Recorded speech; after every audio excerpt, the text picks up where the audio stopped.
नमस्कार साथियों, स्वागत है आपका bank account for YouTube channel पर। साथियों, आज चर्चा करेंगे जो आज एयर इंडिया का विमान है वो आज क्या फिर से क्रैश होने वाला था। वो वो विवाद हुआ क्या या क्या मामला है, उसको भी विस्तार से चर्चा करेंगे।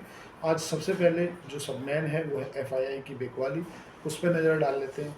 और कल के जो बाज़ार में गतिविधि रही उनका क्या मायना मार्केट पर पड़ने वाला है, उसको थोड़ा सा विस्तार से समझ लेते हैं। आज अगर जो बात करें कल की, मतलब 18 जुलाई की, तो कल जो विदेशी संस्थागत निवेशक हैं उन्होंने लगभग 3500 करोड़ रुपए के इंडेक्स बेचे, इंडेक्स फ्यूचर, और कैश मार्केट में मामूली सी खरीदारी की है। और अल्टीमेटली टोटल मिला के लगभग 7,000 करोड़ रुपए जैसी खरीद बिकवाली देखने के लिए मिली है। डीआई ने हल्का फुल्का माल खरीदा है, ज़्यादा कुछ खरीदा है नहीं। रुपया हमारा आज कमज़ोर हो गया है, 86 रुपये 15 पैसे पे बना हुआ है। जो वोल्टेटिल इंडेक्स है वो 11.36 पैसे पे बना हुआ है। अगर बात करें हम बास्केट ऑफ करेंसी की, तो $98 में बास्केट ऑफ करेंसी में डॉलर का भाव है। और जो क्रूड ऑयल है भी $68 प्रति बैरल पे बना हुआ है। अब बात कर लेते हैं एयर इंडिया की। एयर इंडिया का जो विमान था वो विमान आज क्या फिर से क्रैश होने वाला था। विमान नंबर की अगर बात करें AX8110, ये विमान हैदराबाद से उड़ा था और उड़ान भरते के साथ ही इसमें तकनीकी खराबी आ गई, जिस कारण इसको फिर से इसको क्रॉस लैंडिंग करानी पड़ी।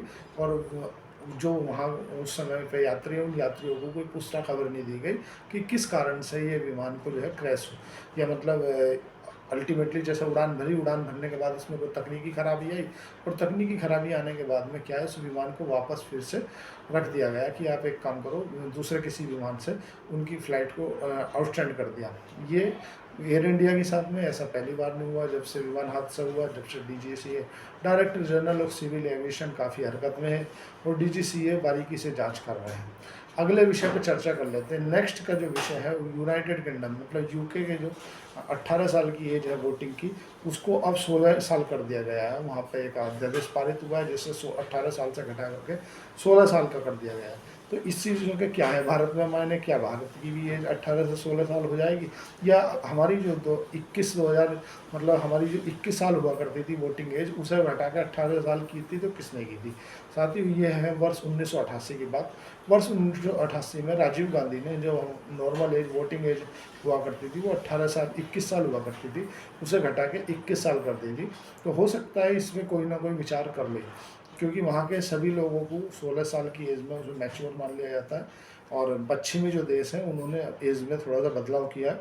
हो सकता है इसका थोड़ा बहुत देखने के लिए इम्पैक्ट मिले अपने यहाँ पर भी। 21 जून से जो मानसून सत्र है संसद का वो चालू होने जा रहा है। और जब मानसून सत्र चालू होता है तो जाहिर सी बात है कि जो सरकार अपने जो बिल है वे संसद में लाती है।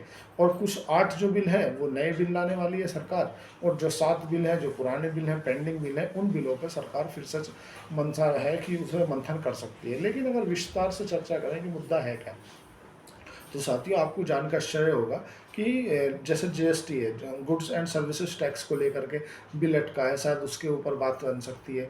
और दूसरा, जैसे कि मणिपुर में राष्ट्रपति शासन लगाया हुआ है, तो राष्ट्रपति शासन के लिए एक नियम है कि आपको 6 महीने के अंदर अंदर आपको, अगर आप किसी राज्य के ऊपर राष्ट्रपति शासन लगा देते हो ना, तो आने वाले मतलब 6 महीने के अंदर अंदर आपको जो संसद है ना आपकी, जो भी वहाँ से मंजूरी लेनी होती है। तो हो सकता है राष्ट्रपति शासन को कंटिन्यू कर दिया जाए। अभी तो मणिपुर में सरकार कोई भी राष्ट्रपति शासन हटाने के ऊपर जरा सी भी मंशा रख नहीं रही है। दूसरी बात, अगर बात करें जेपी एसोसिएट की, जो जेपी एसोसिएट है उसको अडानी कहीं ना कहीं खरीदने में बहुत ज़्यादा दिलचस्पी दिखा रहा है। अगर जेपी एसोसिएट की बात करें तो उसकी बोली में बहुत सारे जो बिडर्स हैं वो हैं, लेकिन उन सब में अगर बात करें सबसे आगे, तो सबसे आगे अडानी है। जेपी एसोसिएट के ऊपर लगभग 48,000 करोड़ रुपए का कर्जा है, जो कि सभी का मिलाकर है, जिसमें तुम्हारा पीएनबी बैंक, आईडीबीआई बैंक और एसबीआई, ऐसे सभी का मिलाकर 48,000 करोड़ का कर्जा है। लेकिन जो अडानी ग्रुप है, अडानी ग्रुप इसे 12,000 करोड़ में खरीदने की मंशा रखता है। अडानी ग्रुप ने अभी जो अडानी विल्मर है, अडानी विल्मर से अपनी 100% जो उनकी पोजीशन थी वो स्क्वायर ऑफ ले लिया। 40% जो इन्होंने पहले बेच दिया था, लगभग 25% के आसपास इन्होंने अब अपना हिस्सा बेच दिया अडानी विल्मर। अडानी विल्मर, जैसे कि आप सभी जानते हैं कि अडानी फॉर्च्यून जो है वो सबसे ज़्यादा ऑडिबल ऑयल का लार्जेस्ट वो है, जैसे फॉर्च्यून तेल है आपने देखा होगा, तो वो अडानी विल्मर के अंतर्गत आता था। लेकिन अब अडानी ने उसमें से अपना नाम हटा लिया है, मतलब जितनी अडानी की हिस्सेदारी थी वो पूरी की पूरी बेच दी है उसने। कुछ तो मतलब जो सिंगापुर की कंपनी है उसे बेची है, कुछ अपने जो एडजस्टिंग शेयर होल्डर थे उनको बेच दी। मतलब कुल मिला के अब अडानी विल्मर, अडानी रह गया, केवल विल्मर रह गया है। अब हो सकता है उसके मेजर्स चेंजेस आए। बात करें यूरोपियन यूनियन की साथियों, तो यूरोपियन यूनियन में जो तुम्हारा रूस की एक कंपनी है नायरा, नायरा रिफाइनरी है, भारत में ऑयल मतलब क्रूड ऑयल का रिफाइन करने का काम करती है।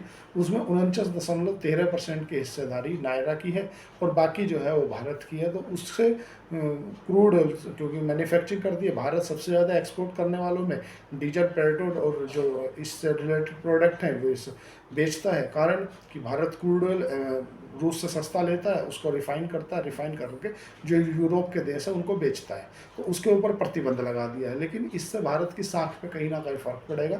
फ़र्क इसलिए पड़ेगा कि आप दो तरफ दोहरा बर्ताव क्यों कर रहे हो। मतलब एक तरफ अगर उसमें स्वामित्व देखोगे तो स्वामित्व तो भारत की कंपनी का है, केवल जो नायरा रिफाइनरी है उसका तो 49 दशमलव हिस्सा, भाई अगर 51 दशमलव हिस्सा रहेगा तो तभी तो वो मालिकाना हक नायरा का कहलाएगा।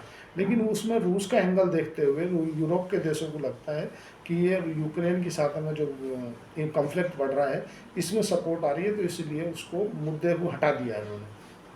बात करें भारत की, तो भारत जो तुम्हारा पहलगांव में आतंकी हमला हुआ था जिसमें हिंदुओं को चुन चुन के मारा गया था, उसमें मतलब अमेरिका को हम जो उनका FTA एक मतलब ट्रेड वो था, टेररिस्ट ग्रुप था, उसको काफ़ी बचाने का प्रयास किया जा रहा था चाइना और पाकिस्तान के द्वारा। लेकिन इसमें भारत को आगे आखिरकार वो मिली है कामयाबी, भारत ने उसको अमेरिका के अंदर टेररिस्ट ग्रुप डिक्लेयर कराने में बहुत अहम भूमिका निभाई है। बात कर लेते हैं नेक्स्ट है भारत और अमेरिका की डील की। तो भारत और अमेरिका को लेकर के अभी डील को लेकर कोई भी खबर नहीं आई है, क्योंकि अभी जैसे ही कोई सेंटिमेंट बनते हैं, इसीलिए कल बाज़ार में मतलब रिकवरी नहीं आई बाज़ार में, और थोड़ा जो 24,950 का साइकोलॉजिकल लेवल था वो तोड़ दिया है। बट एक थोड़ी सी गुंजाइश वाली बात साथियों ये है कि 24,850 का जो एक मेजर लेवल है, मतलब 24,800 मान लो आप, 24,800 पे निफ्टी या तो कंसोलिडेट करेगा, या तो इसके ऊपर नहीं जाएगा या इसके नीचे नहीं जाएगा। अगर बाज़ार में कोई नेगेटिव खबर आ जाती है तो ही बाज़ार इसको नीचे की ओर ब्रेक करेगा। ये बहुत ही मेजर और साइकोलॉजिकल लेवल है 24,800, क्योंकि जो स्टॉक मार्केट में काम करते हैं वो समझते हैं कि जो सपोर्ट जोन होता है ना वो कितना मेजर रोल प्ले करता है किसी भी, मतलब चाहे स्टॉक में देख लो, चाहे कल भारत पे दोहरी मार पड़ी थी। एक तो सिटी ग्रुप है, सिटी ग्रुप ने भारत को डाउनग्रेड कर दिया था जिस कारण से भारत गिरा, भारत के स्टॉक मार्केट गिरे और उसमें इम्पैक्ट देखने के लिए मिला। तो धीरे धीरे अब ये सामने आपको इस अगले नेक्स्ट वीक में ये चीज़ समझ में आ जाएगी कि जो अन्य ग्रुप हैं, चाहे तुम्हारा अमेरिका के जो बैंक हैं, जो यूरोप के बैंक हैं, या जो सिंगापुर के बैंक हैं, मलेशिया के बैंक हैं, जिन बैंकों का भारत के अंदर हिस्सेदारी है, वो इस जो सिटी ग्रुप की जो रिपोर्ट आई है वो इसे किस तरह से देखते हैं। हो सकता है वो इसे थोड़ा सा लाइटली ले कि नहीं नहीं ठीक है कोई बात नहीं। बात करें, मेरा एक मित्र है उसका बहुत क्वेश्चन आ रहे थे कि ओला से रिलेटेड स्टॉक है, ओला एक्चुअली गिर क्यों रहा है और ओला भागा है क्या, ये यहाँ से इसने बॉटम बना लिया। देखो साथियों क्या है, ओला कंपनी का मैं एक अलग से एनालिसिस कर दूंगा। ओला मतलब इतना इजी नहीं है आप सोच रहे हो कि ओला को बहुत कम शब्दों में दिया जाए। ओला की एक्चुअली में क्या ना, इन्होंने अपने सेल पर डिपेंड किया, उसकी सर्विस पर थोड़ा सा ध्यान नहीं दिया, इसलिए ओला पिछड़ गया। ओला जब जिस समय ये आया था, ये एक्चुअल में इन्होंने जीरो से उसका ना इनोवेशन नहीं किया। एक कंपनी थी, उस कंपनी में ओला जो स्कूटर है बनाया था, इन्होंने इसी में थोड़ा सा मॉडिफाई करके और मार्केट में उतार दिया। और एस और जो ए सीरीज के इन्होंने मार्केट में उतारे, और दोनों के दोनों में कोई ज़्यादा अंतर था नहीं। तो लोगों को उस समय अट्रैक्टिव लगा, तो उस समय पर एकदम से इनकी सेल बम हुई, क्योंकि लोग ऑर्डर आए क्यों आए, क्योंकि इनके पास में ऑलरेडी ओला ऊबर जो ग्रुप था ना, जैसे एक तरह से ऊबर की सर्विस देते थे, वहाँ से इनका हो क्या रहा था, 1 करोड़ से भी ज़्यादा जो यूज़र है ना उनके पास में ऑलरेडी पहले से ही इनके ऐप डाउनलोड थे। तो जैसे ही इन्होंने ओला स्कूटर लॉन्च किया तो इन्होंने सबको नोटिफिकेशन भेजा तो लगभग 5 5 लाख से ज़्यादा इनके ऑर्डर आ गए। इन्होंने खुद नहीं सोचा था कि इतने ज़्यादा ऑर्डर आ जाएंगे, और जिस हिसाब से ऑर्डर आए इनके पास में उस हिसाब से कैपेसिटी थी नहीं। इन्होंने जीरो से कोई शुरुआत की नहीं, इन्होंने उसके बाद में उस माल को प्रोडक्ट्स करके एक ही मशीन पर बनाया और उसे बेचने पर ज़्यादा ध्यान दिया, ना कि उसके सर्विस सेंटर में। तो धीरे धीरे हुआ क्या, ओला के अंदर जो सर्विस है ना उनमें प्रॉब्लम आने लगी। और भारत के अंदर आप जानते हो भारत की जो तासीर है ना वो गर्म है, क्योंकि हम जो ना एशिया के अंदर, अब आपने देखा होगा जैसे बैंगन है, बैंगन की तासीर गर्म है, आप उसे चाहे फ्रिज में रख दो तो भी वो बैंगन गर्म ही रहेगा। ऐसे ही भारत के अंदर जो हम लोग हैं ना, हम लोगों की तासीर गर्म है, हमें क्या गुस्सा जल्दी आ जाता है। सेम कंडीशन ओला के जो ज़्यादातर कस्टमर बने वो बने चीप रेंज वाले, जो मतलब जिनकी आय बहुत कम थी और बेसिक मतलब मिडिल क्लास से या समझ लो लोअर मिडिल क्लास से आने वाले लोग थे। इन्होंने अपनी सर्विस पर ध्यान नहीं दिया, सर्विस पर ध्यान नहीं दिया तो आए दिन उनकी 1 लाख से ज़्यादा सर्विस रिपोर्ट होने लगी। 1 महीने में इनकी 1 लाख से ज़्यादा सर्विस आने लगी। और उसके बाद में इन्होंने एक गलती साथियों क्या की ओला ने, कि ओला ने सबसे ज़्यादा जो मुख्य काम होता है ना वो होता है डीलरशिप का। इन्होंने डीलरशिप ना रखते हुए डायरेक्ट ही खुद ही डीलर बने कि हम ही डीलर हैं, हम ही सब कुछ हैं।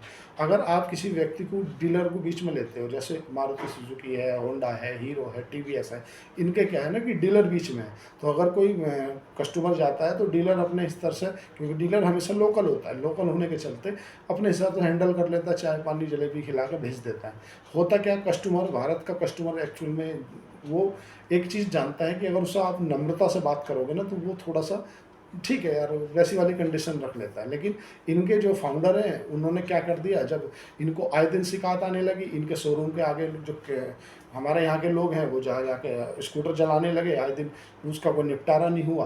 तो इनका जो फाउंडर है कंपनी के, उन्होंने ताव ताव में बोल दिया कि स्कूटर है, आग लग जाती, हो जाता है, क्या हो गया। मतलब उसका आप सलूशन नहीं किया ओला ने, और उल्टा कस्टमरों के ऊपर ब्लेम डाल दिया। तो उसको देखते हुए जो तुम्हारा आरटीओ विभाग है वो हरकत में आ गया, आरटीओ विभाग हरकत में आया। तो जो आए दिन है ट्रैफिक कंट्रोल जो इस चीज़ का मानक तय करता है कि जो इलेक्ट्रिक व्हीकल है वो सही है कि नहीं, उसकी इनके ऊपर रडार पड़ने लगी।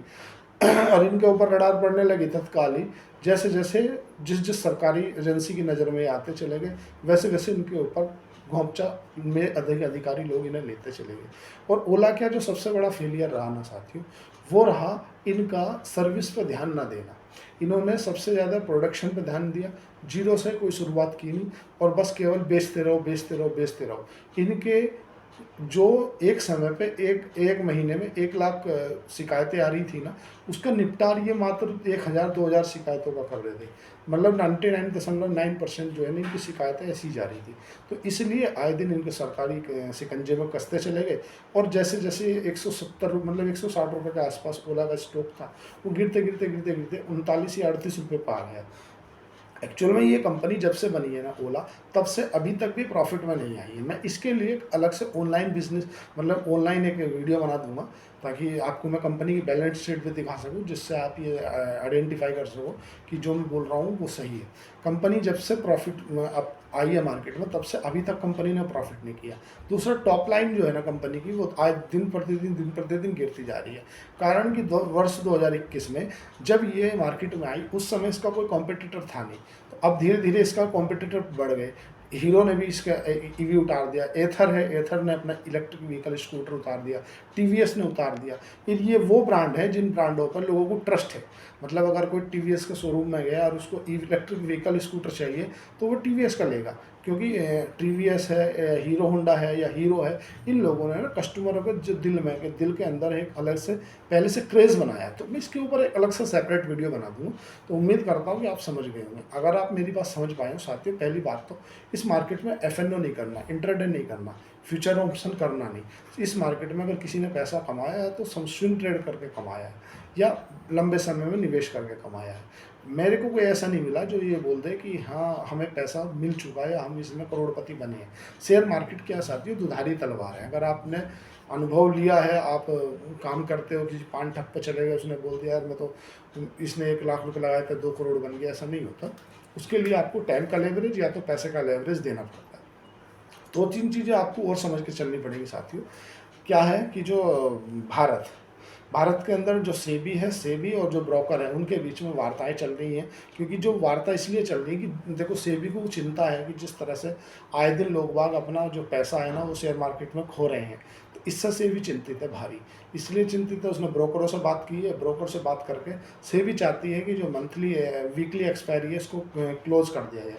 लेकिन जो ब्रोकर हैं जैसे एंजल वन है, जीरोधा है, अपस्टॉक है या मोतीलाल ओसवाल है, शेर खान, इस तरह के जो ब्रोकर हैं वो बोल रहे हैं कि पहले से ही जब से जेल स्ट्रीट वाला मामला हुआ है, पहले से क्या है कि जो वॉल्यूम में भारी कमी आई है, और इस तरह से अगर आप इनमें जो वीकली एक्सपायरी है वो ख़त्म कर दोगे तो जो एफएनओ है, जो फ्यूचर एंड ऑप्शन की वॉल्यूम है वो गिर जाएगी। इन दोनों की वॉल्यूम गिरने से मार्केट में क्या लिक्विडिटी की कमी हो जाएगी। लिक्विडिटी की कमी होने से होगा क्या कि लोगों को मूवमेंट ही नहीं मिलेगा, मतलब तो इसलिए उनका एक रास्ता निकाला है, ब्रोकरों ने एक निवेदन किया है सेबी से कि आप एक काम कर सकते हैं कि जो हमारे यहाँ पे मतलब उसकी जो लॉट साइज है वो बढ़ा दो, या अलग अलग कोई क्राइटेरिया फिक्स कर दो कि उसकी बैलेंस शीट देखो, जो भी व्यक्ति को ट्रेड कर रहा है उसका पहले फंडामेंटली बैकग्राउंड चेक कर लो कि वो इस लायक है कि नहीं, वो सब चीज़ें आपको देख कर रखनी पड़ेगी। हाँ, अगर आपको शेर खान के साथ डीमैट अकाउंट खुलाना है तो आप नीचे दिए गए डिस्क्रिप्शन पे जाकर अकाउंट ओपन कर सकते हैं।